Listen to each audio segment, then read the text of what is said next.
বন্ধুরা, এটা হলো বরের গাড়ি। কেউ যদি ভাড়া নিতে চান সানিদার সঙ্গে যোগাযোগ করবেন বা এই কমেন্ট বক্সে মেসেজ করবেন, আমি বলে নম্বর দিয়ে দেবো।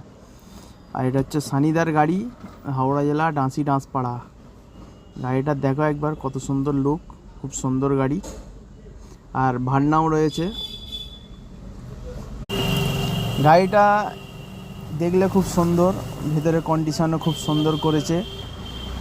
আর কেউ যদি দেখতে চান দেখে যাবেন, খুব সুন্দর লুক করেছে।